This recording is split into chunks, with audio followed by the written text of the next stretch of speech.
Tutto è iniziato, diciamo, l'incubo inizia, ci hai raccontato che l'incubo inizia nel 2018, quando tu decidi di sottoporti a un intervento di chirurgia estetica, la prima volta. Esatto. Io ho sempre, diciamo, preso questa scelta, insomma, quella di sottopormi all'intervento con Ed era un intervento al seno. l'intervento al seno, esatto, di mastoplastica additiva, sempre con, insomma, sapendo, consapevole che si trattasse comunque di un intervento, quindi con tutti i rischi, no, che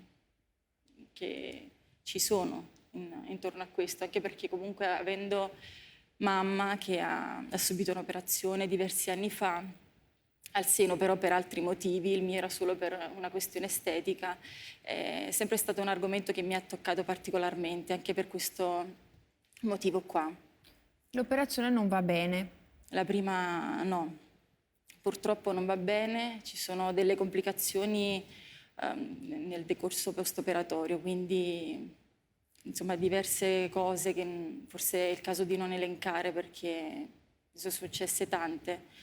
E avevo praticamente un seno deforme, tanto che si decide poi di arrivare a un secondo intervento, Sempre con lo stesso medico. sempre con lo stesso medico. Ma tu Sì. che reazione hai avuto quando hai visto che non era andata bene, che insomma che...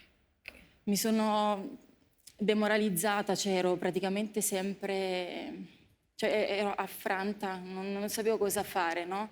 Però riponevo comunque fiducia nel dottore perché mi dicevo, sono stata operata e da lui sa che cosa è successo al mio corpo ed è la persona che risolverà probabilmente con un secondo intervento.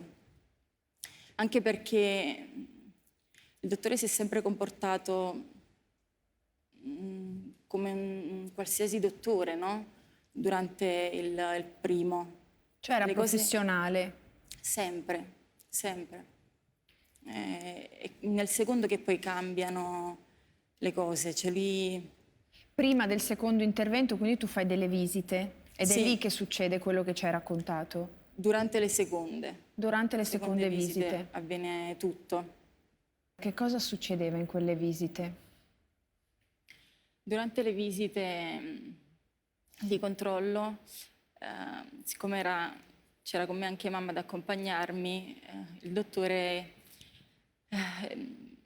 diceva che per privacy era giusto che restasse fuori.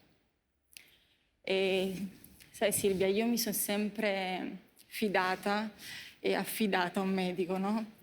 Perché sono sempre del parere, non so come dire, che un medico anche in quelle situazioni ha sempre la vita tra le sue mani, la vita delle persone, quindi l'idea di pensare male, no?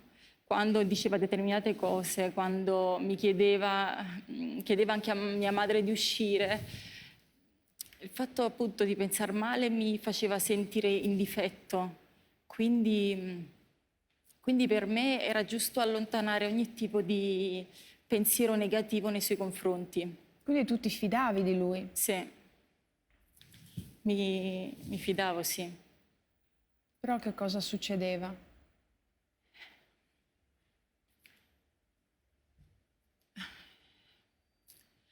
Succede che magari non racconto, vero? Non serve che entri nel dettaglio ovviamente perché non è il caso, però insomma non faceva il medico, così ci hai raccontato. Sì, perché in realtà cioè, le visite non si fermavano solo al seno, perché lui era dell'idea che anche altre parti del corpo erano collegate, altre ghiandole del mio corpo erano collegate al seno. Tu poi eri diventata famosa perché facevi uomini e donne. Dopo sì, è venuta anche sì, l'esperienza. Cioè tu avevi, quando tu sei andata a uomini e donne, c'era quello nel tuo, cioè avevi quello dentro. Mi portavo addosso mi portava quello addosso tutto. che non avevi mai raccontato a nessuno, neanche alla tua migliore amica, a nessuno. Io non avevo mai avuto il coraggio di raccontare questa storia perché in realtà ti vergogni. Cioè tu ti sei sentita in colpa. Mi sono sentita in colpa, soprattutto quando sono arrivata alla consapevolezza di tutto. E dopo un po' dal tuo intervento vieni chiamata dalla polizia perché ci sono delle indagini in corso, perché questo medico di cui tu ci hai parlato appunto era indagato per altri reati, no? Esatto, vengo contattata l'anno dopo dalla polizia giudiziaria e ricordo ancora la faccia del poliziotto perché mi guarda, vede che inizio ad agitarmi, no? Anche se mi chiama per una vicenda connessa a quella situazione, ma non era quella. Quindi appena mi vede agitata, mi vede in uno stato di malessere, inizia a capire. Quindi io da lì sono andata a toccare dei punti e quindi ho riportato fuori tutto. Tu lì sei crollata, Sono crollata completamente. decidi di denunciarlo Decido di denunciare. e scopri di non essere l'unica a dire di aver subito molestie da questo dottore. Ovviamente sarà la magistratura poi a provare se quello che dici tu è quello che dicono altre donne, perché non sei da sola. Sì, so che non sono la sola. E infatti se sono qui oggi non è sicuramente per far valere le mie ragioni, perché quelle le farò valere come ho già fatto in altre sedi, no? Quindi in tribunale, ed è giusto così. Però io ecco, ho pubblicato un post sui social, no? E Andre mi ha dato, il mio ragazzo, tanta forza nel pubblicarlo, perché insomma ci vuole comunque coraggio a fare certe cose e dopo quel post lì sono arrivate tantissimi messaggi da parte di tantissime donne. Posso leggerlo? Vuoi leggerlo tu? Almeno la frase che è scritta qui, lo leggo io. Mamma, papà, vi chiedo scusa se ho taciuto. Chiedo scusa a me stessa per essermi sentita sbagliata quando ad esserlo era qualcun altro. Non sono l'unica a cui è capitato e purtroppo non sarò nemmeno l'ultima. Ma da oggi quell'enorme peso sul cuore non c'è più. Tu hai chiesto scusa alla tua mamma e al tuo papà. Cosa ti hanno risposto? Perché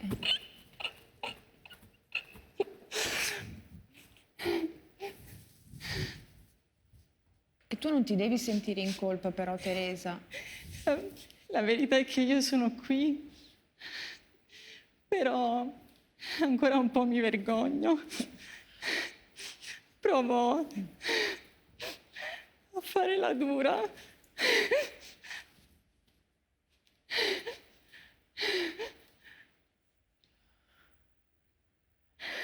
Allora, Però no, voglio essere forte. Perché? Perché io devo essere forte. Per tutti i messaggi che ho ricevuto dopo quelle mie parole. Io devo essere forte perché non è giusto che una donna debba sentirsi in difetto, debba sentirsi sbagliata, perché in realtà noi non sbagliamo, noi è vero che ci sentiamo impotenti, perché a me è successo quello, Silvia, io mi sono sentita, scusa.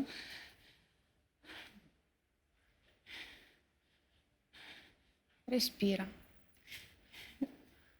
Perché soffro un po' d'ansia, quindi ogni tanto Non ti preoccupare.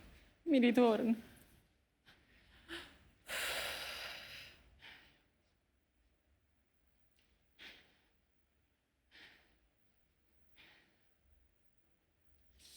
Quindi dicevo,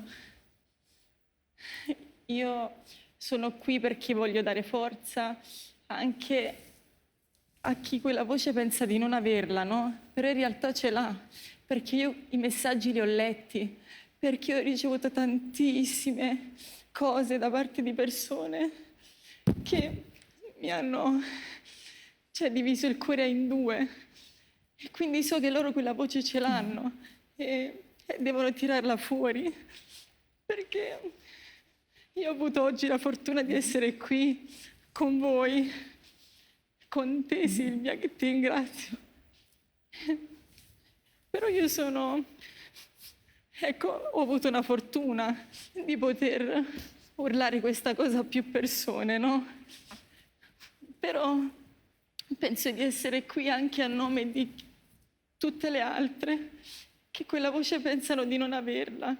Quindi devono parlare qualsiasi forma di violenza sia, che sia in casa, con il proprio marito, che sia, non lo so, violenza di genere, qualsiasi. Devono urlare perché la donna è forte, le donne sono forti. Tu sei forte.